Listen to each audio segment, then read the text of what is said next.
Assalamualaikum warahmatullahi wabarakatuh. Waalaikumsalam warahmatullahi wabarakatuh. Bismillahirrahmanirrahim. Alhamdulillahi rabbil alamin. Wassalatu wassalamu ala ashrafil anbiya'i wal mursalin wa ala alihi wa ashabihil mujahidin at-tahirin, amma ba'du. Saudara-saudara kaum muslimin rahimakumullah. Pada dasarnya agama adalah aturan. Orang yang beragama adalah orang yang hidup memakai aturan. Berbeda dengan undang-undang hukum pada umumnya, maka aturan agama ini tidak hanya berisi perintah dan larangan. Ia di samping berisi perintah juga berisi anjuran, pembolehan, pencelaan, dan larangan. Dalam bahasa yang lebih dikenal, perintah adalah sesuatu yang apabila dilaksanakan beroleh pahala, sedang apabila ditinggalkan mendapat sanksi dosa. Amalan semacam ini dinamakan amalan yang wajib. Sedangkan anjuran, sesuatu yang apabila kita kerjakan beroleh pahala, apabila kita tinggalkan tidak beroleh dosa. Amalan semacam ini dikenal dengan amalan sunnah. Pembolehan adalah sesuatu yang boleh saja, artinya boleh dikerjakan, boleh pula ditinggalkan. Dan amalan semacam ini kita sebut dengan amalan mubah. Pencelaan adalah sesuatu yang berpahala jika ditinggalkan, tapi tidak berdosa manakala dikerjakan, dan ini dinamakan perbuatan yang makruh. Sedangkan larangan, sesuatu yang apabila dikerjakan beroleh dosa, apabila ditinggalkan beroleh pahala, dan amalan semacam ini lazimnya dinamakan amalan atau perbuatan yang haram. Kalau agama merupakan aturan, maka konsekuensinya tentu ia berisi perintah dan larangan. Apabila perintah dilaksanakan, maka Allah Subhanahu wa ta'ala memberikan balasan berupa pahala. Sedangkan apabila larangan yang dikerjakan, Allah pun akan memberikan ganjaran yang bernama dosa. Baik pahala maupun dosa adalah sesuatu yang abstrak, sesuatu yang tidak nampak, tidak kelihatan oleh pandangan mata yang zahir. Itu sebabnya barangkali di zaman materialistis seperti sekarang ini, orang kurang tergerak mengejar pahala dan malah kadang-kadang terangsang untuk berbuat dosa. Karena pahala dan dosa sesuatu yang tidak kelihatan oleh pandangan mata yang zahir ini. Namun sungguh pun demikian, pahala dan dosa bisa mendatangkan kebahagiaan atau kegelisahan batin. Bersabda Rasulullah sallallahu alaihi wasallam, "Iza sarratka hasanatuka wa sa'atka sayyi'atuka fa anta mu'min." Apabila perbuatanmu yang baik menyebabkan engkau bahagia, apabila perbuatanmu yang baik menyebabkan engkau gembira, dan perbuatanmu yang jahat menyebabkan engkau jadi susah, itulah tanda bahwa di hatimu masih ada iman. Artinya, belum tentu orang yang berbuat baik merasa bahagia dengan kebaikan yang dikerjakannya. Dan tidak selamanya orang yang berbuat jahat sanggup menyesali perbuatan jahatnya. Oleh karenanya, apabila iman masih ada, apabila hati masih hidup, perbuatan yang baik menyebabkan orang gembira, perbuatan yang jahat menyebabkan orang susah dan gelisah hatinya. Ini mengandung pelajaran. Sekali kita berbuat baik, jangan sekali-kali menyesali kebaikan itu. Sebaliknya, satu kali kita melakukan kesalahan, hendaknya selalu menyesalinya.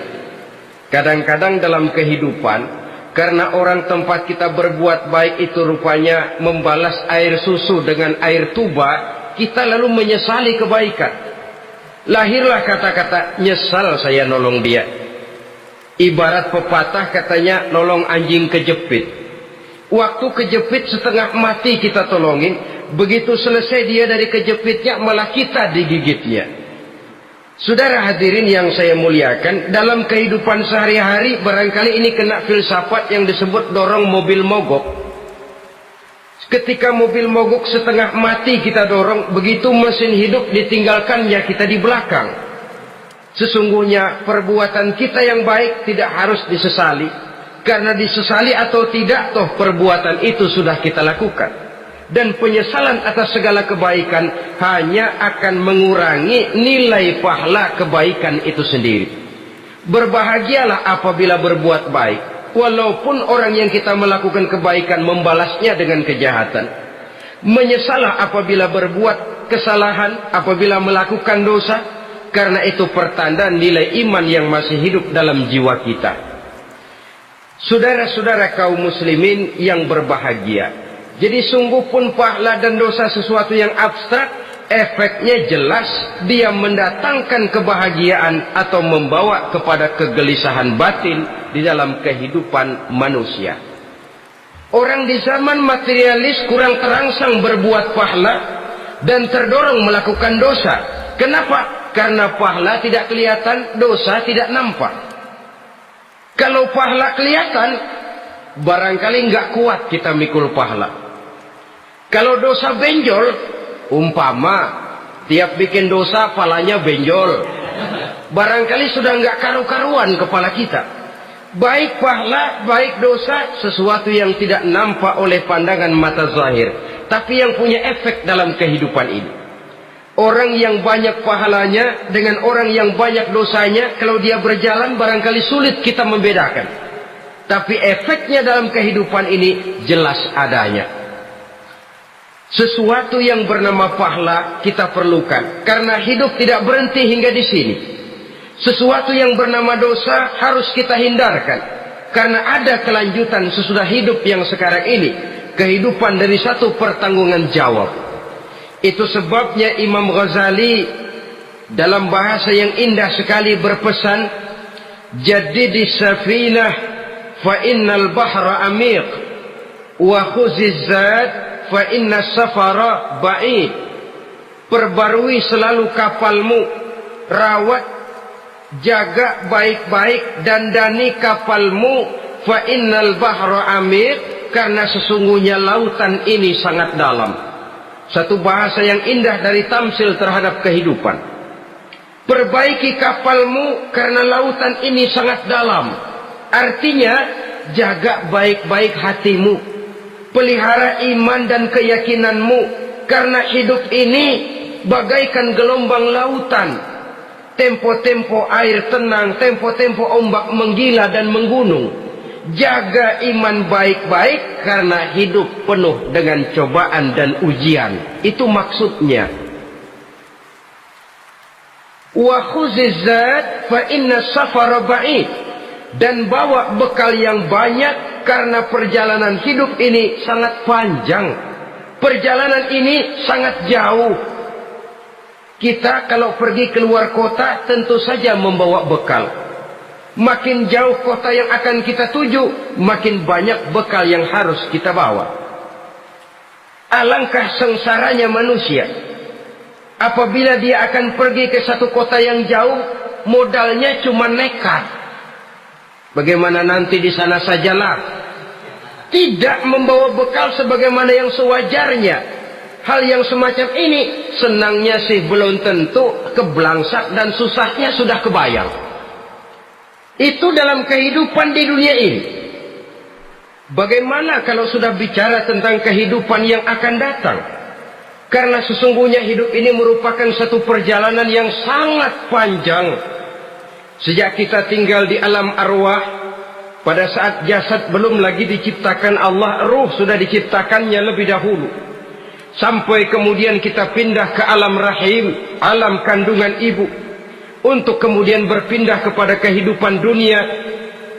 Dari dunia ini kita pindah ke alam barzakh. Di sana tinggal kita 100 tahun mungkin, 100.000 tahun mungkin, 1 juta tahun mungkin, menunggu saat datangnya kiamat. Lalu dari alam barzakh pindah kita ke alam akhirat. Satu perjalanan yang sangat panjang. Alangkah malangnya, alangkah sengsaranya jika tahu kita begitu panjangnya perjalanan hidup ini, tidak ada bekal yang kita bawa. Artinya kesengsaraan, kesulitan yang bertali-tali sudah jelas akan menimpa kita. Kalau pergi kita keluar kota membawa bekal uang, membawa bekal makanan, apa bekal yang mesti kita bawa? Apabila kita kembali ke alam barzakh, kembali ke alam kubur, berkumpul di padang mahsyar di akhirat nanti, nasi yang mau kita bawa, uang yang mau kita bawa, tentu tidak lagi. Karena kehidupan materialis selesai di atas liang lahat.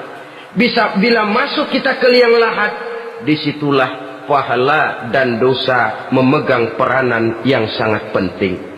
Maka pada pertemuan malam ini kita akan bicara tentang pahala dan dosa itu.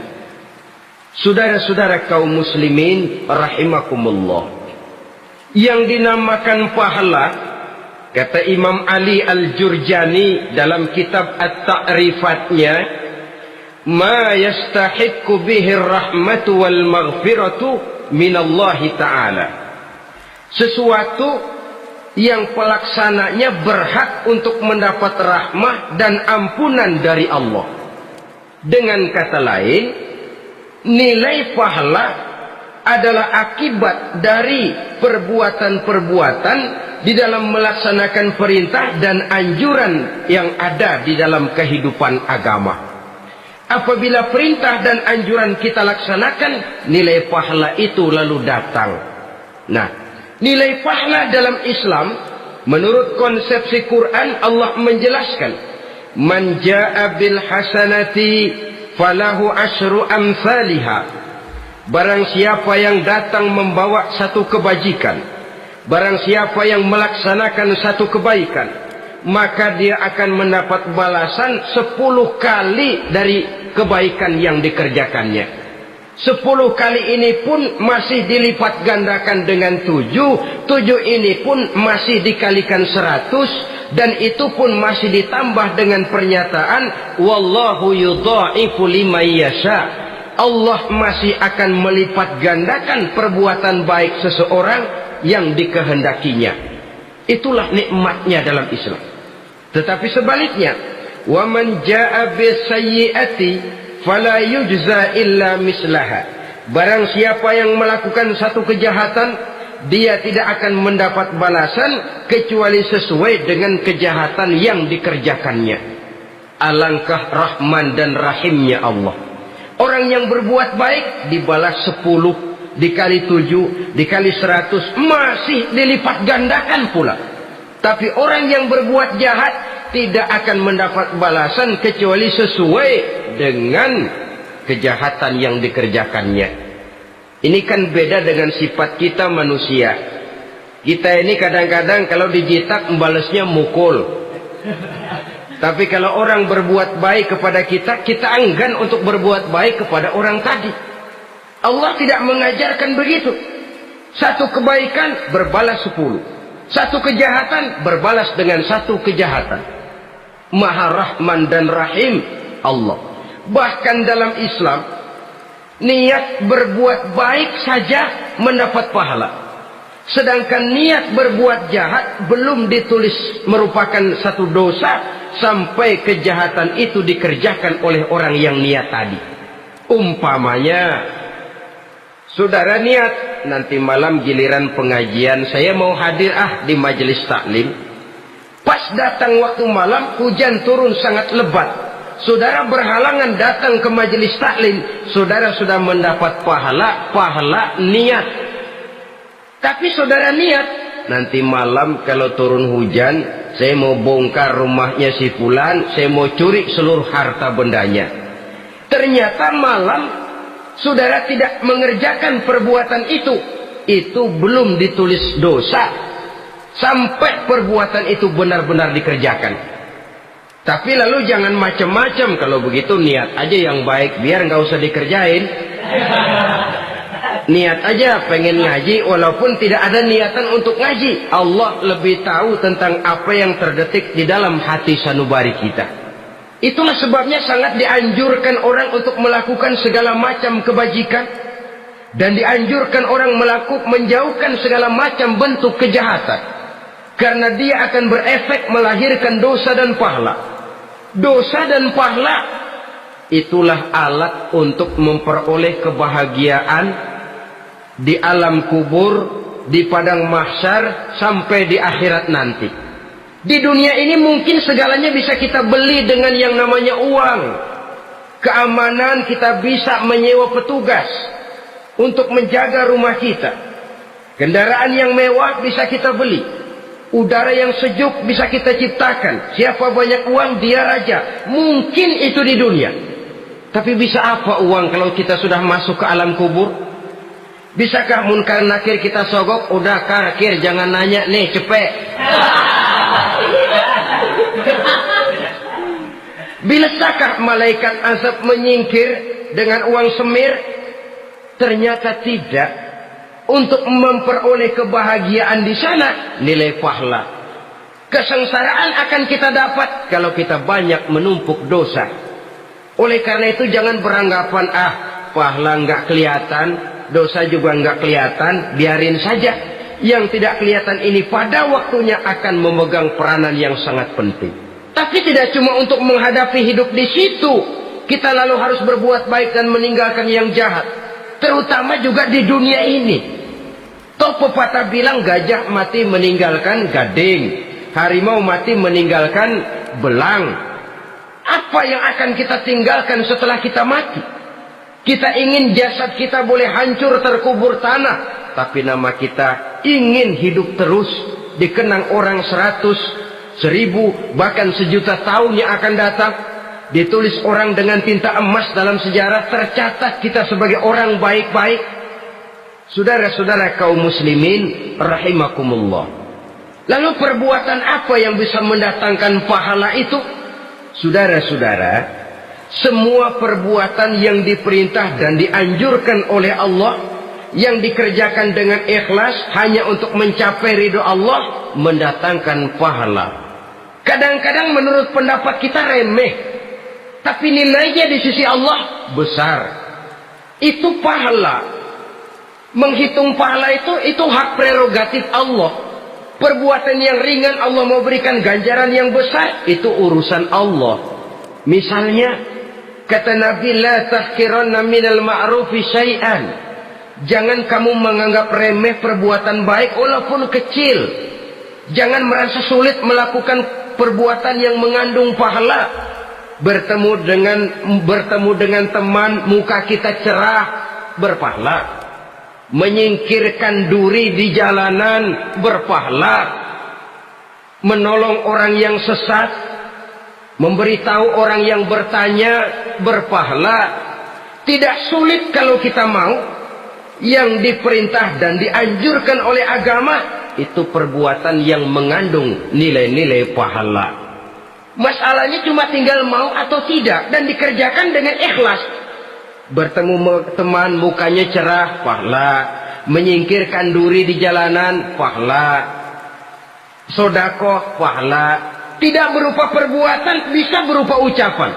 Misalnya bersolawat, pahala. Bertasbih dan bertahmid, pahala. Kata Nabi, kalimatani khafifatani 'alal lisan, saqilatani fil mizan. Ada dua kalimat yang enteng di lidah tapi berat di timbangan akhirat nanti. Apa itu? Subhanallah walhamdulillah. Itu kan amalan yang ringan, perbuatan yang mudah saja, tapi nilainya demikian besar dalam pandangan Allah. Jadi pendeknya, perbuatan yang bernilai pahala adalah perintah dan anjuran agama yang dilaksanakan dengan ikhlas semata-mata untuk mencapai ridho Allah, itu mengandung pahala.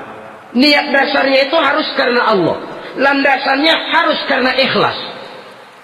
Bukan cuma sekedar basa-basi, tidak karena ingin dipuji orang, tidak karena mengharap tanda jasa, tapi ikhlas semata-mata. Dari perbuatan yang paling kecil dan mudah sekali sampai kepada amalan-amalan yang besar dan memerlukan biaya yang besar, seperti melaksanakan ibadah haji, seperti jihad fi sabilillah, membangun masjid, membangun pondok-pondok pesantren, membangun pusat-pusat kesehatan, membangun jalan-jalan umum, termasuk menjaga keamanan. Jangan dikira loh, siskamling umpamanya, menjaga keamanan kampung tidak berpahala. Kalau diniatkan ibadah, menjaga ketenangan warga supaya mereka tekun ibadah, ikhlas karena Allah, itu juga bernilai ibadah. Keluar kita dari rumah, pergi pagi, pulang sore, peras keringat, banting tulang cari nafkah buat menghidupi anak istri kita. Kalau diniatkan ibadah, melaksanakan kewajiban sebagai kepala rumah tangga, membantu orang tua sebagai anak, itu juga perbuatan-perbuatan yang mengandung pahala. Yang terbaik sesuai dengan bidang kehidupan kita. Ada orang yang dinamakan abid, ahli ibadah, pahala yang paling baik bagi dia banyak-banyak tahajud, sembahyang malam, wirid, zikir, tasbih. Ada yang dinamakan orang alim, pahala yang paling baik buat orang macam ini mengajar, menyebarkan ilmu, mendakwahkan Islam. Ada yang disebut wali, pejabat pemerintah, petugas. Amalan pahala yang paling baik buat orang semacam ini melayani masyarakat, bekerja di bidangnya sesuai dengan profesinya. Saudara hadirin yang saya hormati, jadi dengan demikian perbuatan-perbuatan yang mengandung nilai-nilai pahala ini bisa perbuatan yang menurut kita kecil namun punya nilai besar. Apalagi perbuatan besar dengan biaya yang besar, tentu makin besar juga pahala yang disediakan oleh Allah Subhanahu wa taala. Oleh karenanya, kalau kita bercermin dari ayat Quran, hidup ini kesempatan untuk berbuat baik. Huwallazi khalaqal mauta wal hayata liyabluwakum ayyukum ahsanu amala. Dialah Allah, Tuhan yang telah memberikan hidup dan mati kepadamu untuk menguji kamu, siapa di antara kamu yang paling baik amal perbuatannya. Jadi tidak saya rinci, tapi cukuplah satu penjelasan global. Perbuatan yang berpahala adalah perbuatan melaksanakan perintah Allah atau anjuran Allah dengan dasar ikhlas, dengan tujuan untuk mencapai ridho Allah semata-mata. Lalu apa perbuatan yang mengakibatkan dosa itu? Saudara-saudara, dosa lahir akibat melakukan larangan Allah atau mengerjakan yang dicelaknya. Nah, para ulama ada yang membagi dosa itu menjadi dua bagian. Ada dosa-dosa kecil, ada dosa-dosa besar. Tetapi sebenarnya ditinjau dari segi hakikatnya, kalau sudah melakukan satu kesalahan yang mengakibatkan dosa, jangan dilihat besar dan kecilnya, tapi kepada siapa dosa itu kita kerjakan. Sebab kalau dosa kita anggap satu yang kecil, orang akan terangsang untuk mengerjakan yang kecil-kecil saja. Sehingga dengan demikian, yang kecil pun akan menjadi besar kalau ditumpuk-tumpuk. Sedangkan yang besar bisa saja menjadi kecil kalau selalu diiringi dengan permohonan ampun kepada Allah. Itu sebabnya para ulama sufi, orang-orang tasawuf mengatakan la saghair ma'al istimrar wa la kabair ma'al istighfar. Tidak ada dosa yang kecil kalau dikerjakan terus-menerus, dan tidak ada dosa yang besar kalau digempur tiap saat dengan perbuatan istighfar atau memohon ampun kepada Allah Subhanahu wa taala. Cuma saja pada umumnya, karena dosa-dosa kecil itu lebih mudah taubatnya, dan ada janji Nabi, barang siapa yang meninggalkan dosa-dosa besar akan diampuni dosa-dosanya yang kecil-kecil. Oleh karena itu, pada kesempatan ini kita akan juga bicarakan apa saja yang termasuk klasifikasi dosa-dosa besar, dengan harapan kita bisa menjaga diri, menyelamatkan diri, jangan sampai terjatuh ke dalam dosa-dosa yang besar tadi. Tetapi bukan berarti kita harus terangsang melakukan dosa-dosa yang kecil. Ah, biarin kecil ini, tobatnya gampang. Ah, dosa kelas teri. Ah, dosa itu kan tidak kelihatan. Lalu terangsang melakukan perbuatan dosa-dosa. Walaupun kecil, kalau berlarut terus-menerus, dia akan tumbuh menjadi dosa yang besar. Oleh karenanya, jangan sampai mengundang pengertian. Kalau kita membicarakan dosa-dosa yang besar, lalu terangsang melakukan dosa-dosa yang kecil. Karena bagaimanapun juga, dosa kecil dan dosa besar sama dalam arti kepada Allah kita melakukan kesalahan. Dan dosa yang kecil pun kalau bertumpuk, dia akan menjadi banyak. Saudara-saudara kaum muslimin rahimakumullah, ada beberapa jenis dosa-dosa besar. Jenis yang pertama, asyirku billah, syirik atau menyekutukan Allah. Dari sekian deretan dosa-dosa besar, syirik ini merupakan bapak moyangnya dosa. Dedengkotnya dosa itu syirik, menyekutukan Allah. Bahkan dosa yang lain Allah masih mau mengampuni. Tapi kalau sudah syirik, menyekutukan Allah, itu sudah satu dosa yang tidak berampun sama sekali. Oleh karena itu tepat pesan Imam Ghazali tadi.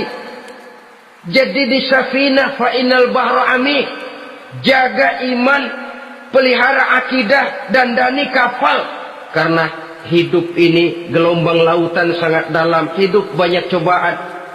Di dalam hidup di zaman sekarang ini, saudara bisa perhatikan, di mana tensi ekonomi tinggi, lapangan kerja sulit, persaingan hidup makin tajam, sifat egois dan individualis tumbuh di mana-mana, rasa solidaritas sosial menurun, sifat gotong royong musnah, orang mudah potong kompas, potong jalan, ingin cepat kaya, ingin cepat naik pangkat, ingin dapat kedudukan. Kadang-kadang akidah pun terjual, akidah pun musnah. Jatuh ke jurang syirik pun tidak jadi soal. Itu yang kita khawatirkan. Kalau dosa-dosa yang lain Allah masih mau mengampuni, tapi kalau sudah jatuh kepada syirik, Allah sama sekali tidak akan memberikan ampun. Dalam kaitan dengan ini barangkali tepat sinyalemen Imam Ali itu. Andai kata kemiskinan merupakan satu kepribadian, saya akan membunuhnya lebih dahulu. Artinya memang kemiskinan ini sering mendorong orang kepada jurang kemusyrikan. Tidak tahan menghadapi godaan perut akibat tensi ekonomi yang tinggi, lapangan kerja yang sulit. Iman pun jadilah ditukar dengan 3 liter beras. Akidah pun jadilah dibarter dengan 3 bungkus supermi, dengan pakaian bekas, dengan obat-obatan. Tidak jadi soal baginya mengejar kebahagiaan yang relatif singkat dengan mengorbankan kebahagiaan yang abadi. Persis ibarat pepatah, nyari jarum kampak hilang. Mencari sesuatu yang kecil, yang besar jadi sia-sia. Membela perut, mengorbankan akidah. Na'udzubillah summa na'udzubillah. Saudara-saudara kaum muslimin rahimakumullah, ini fakta, ini kenyataan. Dan hal semacam ini tidak bisa diatasi cuma dengan ceramah, simposium, diskusi, seminar. Apalagi Nabi berpesan, solahu ummati bil ilmi wal mal. Umatku hanya bisa menjadi baik akidahnya dengan ilmu dan harta. Itu bahasa Nabi. Kalau bahasa kita sekarang, dengan ekonomi dan pendidikan. Ilmu, pendidikan, ekonomi, harta. Tanpa itu sangat besar kemungkinan kita bisa menjual akidah terjerumus di lembah kemusyrikan.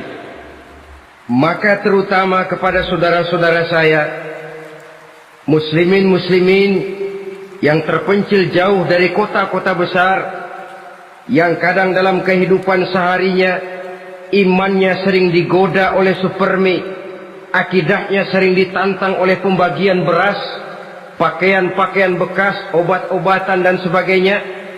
Jaga dan bentengi akidah kita. Lebih baik nyawa berpisah dari badan asal iman jangan berpisah dari hati. Kepada adik-adik saya para remaja, para pemuda di kota-kota besar yang iman dan akidahnya sering ditantang dengan minuman-minuman keras, fasilitas-fasilitas yang menghanyutkan, yang secara terarah dan praktis sedikit demi sedikit menggiring kita untuk keluar dari nilai-nilai akidah. Hati-hati, jaga baik-baik, sebab intan paling mahal, mutiara paling berharga tidak lain nilai iman ini. Tergelincir kita daripadanya, jatuh ke lembah kemusyrikan, jatuh ke satu dosa yang teramat besar yang Allah tidak akan pernah memberikan ampun lagi. Ini dosa besar yang pertama. Yang kedua, qatlun nafsi illa bil haq, membunuh orang tanpa alasan yang benar. Di zaman kesulitan ekonomi kadang-kadang orang mudah nekat. Tengok saja, kadang-kadang karena pasar uang 100-200 perak saja nyawa bisa melayang. Kadang-kadang karena urusan yang remeh, salah omong, salah ambil, salah ucap, salah pegang, nyawa bisa jadi melayang. Alangkah murahnya nyawa, seakan-akan kita yang punya. Padahal nyawa itu hak milik Allah. Tidak pantas kita merampasnya, tidak pantas kita menghilangkannya dari jasad seseorang. Oleh karenanya, membunuh orang merupakan satu dosa yang sangat besar. Jangankan kepada orang yang seakidah, orang yang lain akidah saja pun, kalau dia hidup berdamai, rukun, berdampingan, kita harus melindungi. Apatah lagi teman seakidah sendiri. Saudara-saudara kaum muslimin rahimakumullah, pantas kalau Nabi menyatakan apabila dua orang Islam sudah saling berkelahi, berbunuh-bunuhan, al-qatil wal maqtul finnar, yang membunuh dan yang dibunuh dua-duanya sama-sama masuk neraka. Sahabat heran, ya Rasul, kalau yang membunuh masuk neraka sih wajar, tapi yang terbunuh kok neraka juga, kenapa? Kata Rasul, sebenarnya dia juga cuma sudah niat untuk membunuh, cuma keduluan saja. Andai kata dia tidak terbunuh, tentu dia yang akan membunuh. Saudara-saudara kaum muslimin rahimakumullah, Islam sesuai dengan namanya adalah agama damai. Kita tidak boleh mencari-cari musuh, walaupun tidak boleh lari kalau bertemu musuh. Oleh karenanya, pantang seorang muslim menimbulkan benih keonaran menjadi biang kerok buat lingkungannya. Sesuai dengan namanya, seorang muslim adalah seorang yang dalam hidup senantiasa berusaha menebarkan salam, menebarkan kedamaian, ketenangan dan ketentraman. Dengan prinsip musuh jangan dicari, bertemu pun jangan lari. Yang ketiga, termasuk dalam kelompok dosa besar ini, syurbul khamr, meminum minuman keras. Termasuk di dalam kata khamr ini ganja, morfin, narkotik. Sebab apa? Jenis minuman semacam itu tidak hanya merusak keadaan sekarang, tapi sekaligus merusak kehidupan yang akan datang. Kalau itu jatuh di tangan generasi muda, artinya kan merusak kehidupan masa depan daripada suatu bangsa. Karena apa? Remaja dan pemuda merupakan bentuk miniatur daripada kehidupan bangsa. Akan bagaimana warna umat Islam di Indonesia, bahkan akan bagaimana warna Indonesia 30, 40, 50 tahun yang akan datang, remaja sekarang jawabannya. Kalau remaja kita sekarang ini kerjanya cuma bisa nyekek botol, insya Allah bangsa Indonesia 30-40 tahun yang akan datang akan tumbuh menjadi bangsa teler. Tidak banyak yang bisa kita harapkan. Remaja adalah gambaran masa depan dari satu bangsa, dari satu umat. Dan remaja itu di dalam dirinya secara fitrah terkumpul semua bakat, terdapat semua kemungkinan. Kita ini lahir membawa sifat pemimpin, tapi juga membawa sifat pengacau. Kita ini ada bakat jadi orang jujur, ada bakat jadi pengkhianat. Kita ini ada bakat menjadi orang baik-baik, kita juga punya bakat jadi biang kerok. Kita kemungkinan bisa jadi pemimpin bangsa, tapi juga bisa menjadi pemimpin bangsat. Nanti lingkungan dan pendidikan akan menumbuhkan, membentuk mana yang tumbuh lebih subur. Kalau lingkungan dan pendidikannya lebih banyak bercerita tentang kejujuran, maka nilai kejujuran yang akan tumbuh lebih banyak dalam jiwanya. Dan insya Allah diharapkan dia akan menjadi manusia yang jujur di kelak kemudian hari nanti. Dan masalah minuman keras ini sebenarnya berkait. Kita tidak bisa cuma menyalahkan remaja saja, menyalahkan pemuda saja. Karena bagaimanapun masalahnya kompleks. Menghancurkan sesuatu tanpa melihat kausalnya, tanpa melihat sebab akibatnya akan sama juga bohong.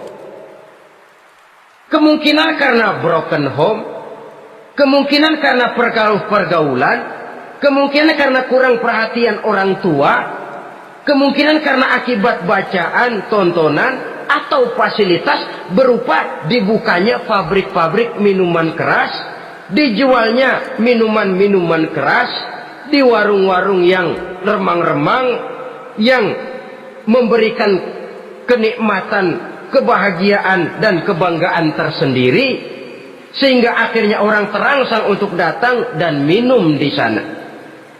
Pada dasarnya memang sepele, cuman minum, nggak ngerugiin orang lain kan? Iya, pada waktu minum. Tapi dikala sudah mabuk, out of control, apapun bisa kita lakukan. Yang kita ucapkan kita tidak sadari lagi, yang kita kerjakan tidak kita sadari lagi.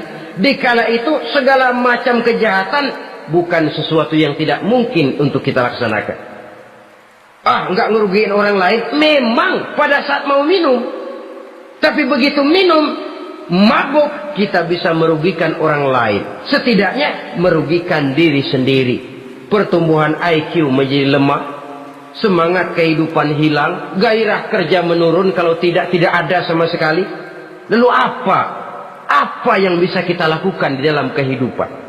Dan akan lebih celaka kalau ini menimpa kehidupan generasi muda kita.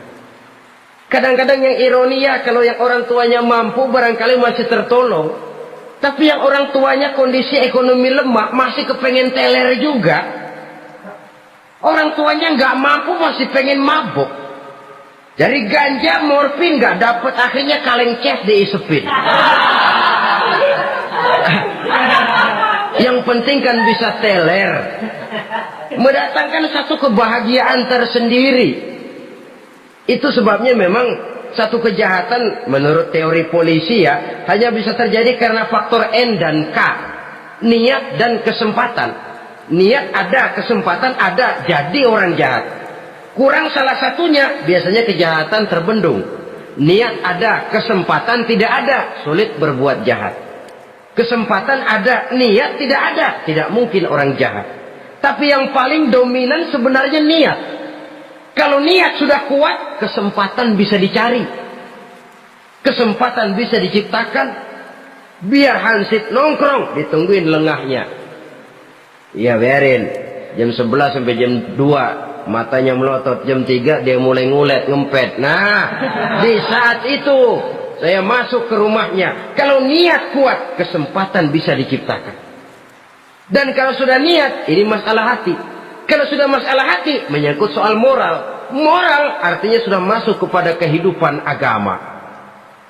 Saudara-saudara kaum muslimin rahimakumullah. Yang keempat yang termasuk jenis dosa besar, az-zina, perbuatan zina. Di zaman pergaulan bebas dengan prinsip free love, free sex ini, tengok sudah berapa banyak gadis-gadis bergelimpangan jadi korban. Berapa banyak bayi-bayi yang lahir ke dunia tanpa tahu kemana dia mesti memanggil bapak. Apakah deretan jumlah korban ini masih harus bertambah lagi? Paling tidak, biarlah yang sudah jadi korban, tapi jangan bertambah lagi hendaknya. Masing-masing kita berupaya menahan diri. Termasuk dalam kategori zina ini, yang merupakan cabang-cabangnya liwat, homoseks, lesbian, masturbasi.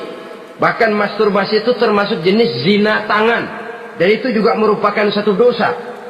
Di samping dosa juga merusak diri, karena bagaimanapun juga dia akan mengurangi kemampuan daya pikir seseorang. Maka agama memberikan jalan keluar. Pesan Nabi, ya ma'syara syabab, man istata'a minkumul ba'at falyatazawwaj. Hai para pemuda, kata Nabi, barang siapa di antara kamu yang sudah bisa ba'at, yang sudah mampu ba'at. Ba'at itu artinya memberikan nafkah, baik nafkah zahir maupun nafkah batin. Falyatazawwaj, maka hendaklah dia kawin. Jadi yang maksud ba'at ini ya nafkah zahir, ya nafkah batin. Kita kadang-kadang cuma bisa ngasih nafkah batin saja sudah merasa pokoknya kan saya sanggup untuk kawin, lalu kawin tanpa dengan kehilangan pertimbangan. Saudara-saudara, wa illam yastati, adapun kalau dia belum mampu, fa alaihi bisyam, hendaknya dia banyak puasa. Fa innahu lahu wija, karena puasa itu akan merupakan benteng jangan sampai orang memperturutkan hawa nafsunya. Andai kata puasa belum hobi, banyaklah olahraga para pemuda, para remaja. Karena dengan olahraga, pemikiran untuk memperturutkan hawa nafsu agak sedikit terkendali dan energi tersalurkan dalam bentuk yang positif. Pendeknya kreatif, banyak kegiatan. Ini pesan Imam Syafi'i tepat itu. Kata beliau, inni ra'aitu wuqufal ma'i yufsiduh insala toba wa illam yajri lam yatib. Aku melihat air kalau diam rusak, tapi kalau dia mengalir jernih. Air kalau ngendap nggak ngalir, nyamuk nyarang di situ, bisa jadi sumber penyakit. Manusia hidup begitu. Kalau nggak punya kegiatan, nggak kreatif, kerjanya cuma delohom, ayam-ayam, akhirnya jadi ngerusak. Ngomongin orang, Jano ngapa? Ano. Kebangetan nggak ngapa-ngapain, orang aja dipontenin. Orang diomongin, lahirlah namimah, lahirlah ribah. Saudara-saudara, air itu kalau ngendap ada aja yang nyarang. Tapi kalau dia ngalir, orang ada kesibukan, insya Allah dia tidak akan jatuh kepada sesuatu yang bisa mengundang dosa. Isilah waktu dengan hal-hal yang bermanfaat. Karena hidup ini singkat dan tidak berjalan mundur ke belakang, mundur hancur, berhenti diinjak orang. Sekali melangkah, jangan surut mundur ke belakang. Homoseks, terlepas dari penyakit kejiwaan. Sekarang ini kan sudah ada persatuan kaum gay katanya, meminta perlakuan yang sama dan agar dibolehkan kawin sesama mereka. Secara manusiawi boleh, secara manusiawi kita hargai mereka. Tapi dari kacamata agama, ini jelas merupakan penyimpangan. Dan penyimpangan merupakan suatu dosa, terlepas dari pertimbangan manusiawi. Jangan karena terlalu memperturutkan suara manusiawi, lalu kita mengesampingkan agama. Termasuk lesbian, wadon karo wadon. Kalau homo itu kan lanang karo lanang katanya. Saudara-saudara kaum muslimin rahimakumullah, ini bukan penyakit baru. Liwat, homoseks sudah dikenal dari zamannya Nabi Lut, laki dengan laki. Lesbian dari zaman istrinya Nabi Lut. Terlepas dari penyakit kejiwaan, dari segi agama ini merupakan penyimpangan dan merupakan dosa yang besar. Yang kelima, yang termasuk jajaran dosa kelas kakap, qazful mu'minina wal mu'minat, menuduh orang mukmin yang baik-baik, laki atau perempuan, melakukan perbuatan zina sehingga hancur namanya di masyarakat. Ini merupakan satu perbuatan dosa yang sangat besar dan sangat dimurkai oleh Allah.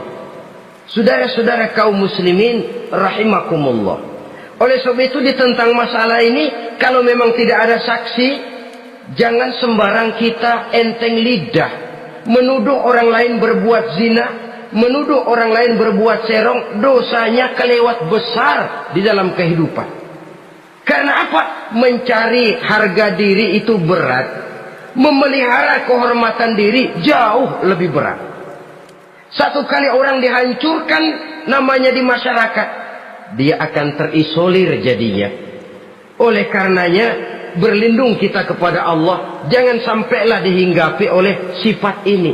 Karena sentimen kita kepada seseorang, karena hasad kita kepada seseorang, tidak senang melihat orang lain lebih maju, lalu lidah ini seenaknya sedang mengucapkan kata. Padahal sanksi dan resikonya sangat besar. Yang kita tuduh barangkali mendapat pahala dari Allah. Kita sendiri yang menuduh tanpa saksi, tanpa alasan yang benar, mendapat dosa yang sangat besar. Saudara-saudara, memang kadang-kadang aneh dalam hidup ini. Seorang pelacur biasanya bisa menjaga mulutnya di masyarakat, kata-katanya baik, sopan. Kenapa? Karena mulut yang satu sudah tidak terjaga.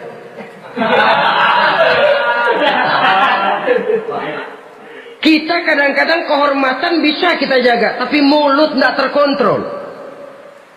Ngomong saenake dhewe, bikin orang mangkel, kesal, fitnah sana, fitnah sini, menghancurkan nama baik orang, ngomongin yang macam-macam. Berbagai macamlah caranya. Saudara-saudara kaum muslimin yang berbahagia. Jadi dengan demikian, menuduh orang lain berbuat zina, sedangkan orang itu tidak pernah melakukannya, ini termasuk satu dosa yang sangat besar di dalam kehidupan ini. Yang keenam, al-'aqu bil walidain, durhaka kepada ibu bapak. Seorang anak, bagaimanapun banyak nilai ibadahnya, banyak kebaikan di masyarakat, menyandang berbagai macam gelar, pangkat dan jabatannya tinggi, tapi kalau sudah durhaka kepada kedua orang tuanya, alamat hidup tidak lagi membawa keberkahan. Dan itu dosa yang sangat besar. Sampai Nabi sabdakan, ridho Allah ada di dalam keridhaan ibu bapak, murka Allah pun ada di dalam kemurkaan ibu dan bapak. Walaupun belum tentu setiap kita orang tua, tapi yang jelas setiap kita adalah anak. Dan setiap anak punya ibu dan bapak. Jangan sampai kacang lupa kepada kulitnya.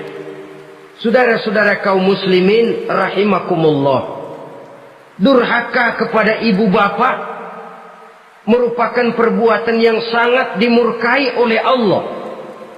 Apalagi ibu yang telah melahirkan kita, bahkan mengandung kita. Begitu juga bapak yang telah berusaha peras keringat banting tulang untuk mengasuh membesarkan kita. Tidak ada perbuatan baik yang kita lakukan untuk bisa menebus kebaikan daripada ibu dan bapak kita. Setidaknya kalau belum bisa berbuat baik kepadanya, kepada keduanya, janganlah menyakiti hati keduanya. Itu saja dulu yang harus dijaga. Kadang-kadang sudah berbuat baik enggak, nyakitin melulu. Sudah nyenangin belum bisa, saban sehari nyakitin saja. Padahal kedua orang tua itu doanya manjur, sebagaimana sumpahnya juga bisa jadi kenyataan. Dan sering bahkan menjadi kenyataan. Sampai ibu bapak sudah wafat, sudah meninggal sekalipun, kewajiban berbakti masih harus terus dilakukan oleh seorang anak. Lalu yang ketujuh, at-tawalli yaumaz zahfi, berpaling pada hari pertempuran. Orang sedang sibuk-sibuk menghadapi musuh, maksudnya berjuang membela agama ini, dia lari menyelamatkan diri. Pengecut, mental munafik. Ayo, kalau demi agama, mari kita maju ke depan. Allahu Akbar. Yang besar Allah, yang lain kecil semua. Maju. Orang lain maju serentak, dia mundur jauh ke belakang. Mental munafik, mental calo istilah sekarang ini. Oh, itu calo, mental calo. Tuhan gedek banget itu. Coba ya, calo itu paling sibuk nyuruh penumpang naik. Tapi sementara penumpang naik sampai ke tempat tujuan masing-masing, calonya nggak kemana-mana, diem aja di situ. Cuma orang aja disuruh naik. Saudara-saudara, kerja bakti, orang turun ke comberan, dia naik ke tempat tidur. Mundur di hari pertempuran, menyebabkan orang lain gugur, dia sendiri menyelamatkan diri. Mental pengecut, mental munafik, itu merupakan dosa yang sangat besar. Saudara-saudara kaum muslimin rahimakumullah, itu sebabnya agama itu memerlukan keberanian, memang, tapi bukan keberanian yang tanpa perhitungan. Sebab berani tanpa berhitung namanya berani babi. Kita berani kalau benar, kita harus takut kalau salah. Jangan dibalik. Salah berani, nekat namanya. Benar takut, pengecut namanya. Orang yang pengecut adalah orang yang takut membela kebenaran. Orang yang nekat sesungguhnya udah salah nggak malu lagi, udah salah nekat lagi, merasa rugi berbuat kebaikan, puas kalau berbuat kejahatan. Padahal Nabi pesan, siapa yang berbuat dosa sambil tertawa, nanti dia akan masuk neraka sambil menangis. Karena itu dipesan pula di dunia ini, sering-seringlah mencuci mukamu dengan air mata taubat. Cuci lidahmu dengan zikir kepada Allah. Bersihkan hatimu dengan air ikhlas. Saudara-saudara kaum muslimin rahimakumullah, kan ada toh orang berbuat baik nggak gembira, tapi berbuat jahat malah puas. Atau sama saja, orang lain berbuat baik, hatinya kesel. Orang lain berbuat jahat, dia malah mendukung. Atau orang lain tergelincir berbuat jahat, dia malah girang. Ini kan tidak objektif. Karena yang berbuat baik, orang yang dia keselin, dia nggak seneng. Tetapi karena yang berbuat jahat, orang yang dia senengin, dibenerin juga. Itu nggak objektif namanya. Mundur di hari pertempuran pada saat saudara-saudara kita sedang menghadapi musuh, sikap pengecut yang sangat dibenci Allah. Yang kedelapan, termasuk kelompok dosa besar, aklu malil yatim, makan harta anak yatim. Kadang-kadang ada orang mengeksploitir loh nasib anak-anak yatim. Karena biasanya para dermawan peka kalau mendengar nasib yatim, memberikan santunan. Si yatim belum makan, yang ngurusin udah pada kenyang. Mengeksploitir, memakan harta anak yatim termasuk dosa yang sangat besar. Sehingga Nabi pesan, ana wa kafilul yatim kahataini yaumal qiyamah. Aku dan orang yang menyantuni anak yatim seperti dua jari ini di hari kiamat. Rumah yang paling dimuliakan Allah adalah rumah yang di dalamnya ada anak yatim yang hidupnya dihormati, hidupnya disantuni, keperluannya dicukupi. Maaf saja, tahap kita menyantuni anak yatim ini baru tahap setahun sekali. Kalau Muharram kita agungkanlah, kita besarkan. Lebaran yatim katanya. Kita kumpulkan dana, kita usap kepala yatim, kita kumpulkan beras, kita bagikan hari itu. Perkara bulan depan kelaparan, kita tutup kuping. Perkara bulan berikutnya dia kelaparan, kita masa bodoh. Bahwa di bulan Muharram kita santuni yatim piatu itu sudah baik. Tapi akan lebih baik lagi kalau kita sanggup menjadi bapak asuh mereka, memikirkan sekolah mereka, ada kontinuitas. Kalau mereka diasuh oleh orang lain, lalu bertukar agamanya, berpindah akidahnya, kita ngomel habis-habisan. Tapi kita ada kemampuan, kita tidak mau berbuat semacam itu. Ya sama juga bohong namanya. Saudara-saudara kaum muslimin rahimakumullah. Orang yang menyantuni yatim mendapat pahala besar. Tapi orang yang mengkorup harta anak yatim, dosanya juga sangat besar. Berhati-hatilah kalau kita diberikan kepercayaan oleh masyarakat untuk mengurus anak-anak yatim. Karena pahalanya besar, resikonya juga besar. Yang kesembilan, syahadatuz zur, sumpah palsu. Sebab sumpah palsu ini menggunakan nama Allah untuk sesuatu yang tidak benar. Nama kita saja dibawa untuk yang tidak benar, kita jengkel. Nama kita dipalsukan untuk sesuatu yang tidak baik. Kita kadang-kadang jengkel, tidak puas jengkel, menuntut melalui saluran hukum. Kenapa? Nama saya dicatut. Bagaimana lagi kalau nama Allah kita pakai untuk bersumpah, sumpahnya palsu, menguntungkan kita, merugikan orang lain, Allah murka betul. Maka sumpah palsu termasuk deretan dosa-dosa besar. Apalagi yang ke-10, aklur riba, makan riba alias renten. Ini kan yang cepat mendatangkan uang. Kadang-kadang kalau yang bikin riba itu orang awam barangkali, ya masih kita maklumi. Kadang-kadang penyakit ini datang menimpa mereka juga yang kita kenal kebaikannya. Bahkan suka datang ke musola, rajin ke masjid kadang-kadang. Riba masih dimakannya. Karena cara cari duit paling enak. Duit utuh tambahnya terus masuk. Na'udzubillah summa na'udzubillah. Itu yang diibaratkan dalam perjalanan Mi'raj waktu Nabi diperlihatkan neraka. Orang perutnya sebesar rumah dililit ular. Diseret-seret itu hancur perutnya. Dibulatkan lagi, diseret lagi, hancur lagi. Dibulatkan lagi, terus menerus begitu. Dia berteriak, mengerang, mengeluh, mengaduh kesakitan. Nabi tanya, itu apa Jibril? Itu contoh dari umatmu yang suka makan riba Muhammad. Makan renten. Saudara-saudara, ini kan mencekik leher orang. Orang sedang kesulitan. Kelihatannya sih baik, menolong. Tapi di belakang menolong itu nyekek. Di belakang nolong itu nyekek. Dan nyekek itu sebenarnya tujuan utamanya. Orang yang menjalankan riba pada dasarnya tidak punya perikman kemanusiaan kok. Kalau dia kelihatannya mau menolong, kelihatannya motifnya mencari untung di belakang itu. Jauh dari kemanusiaan.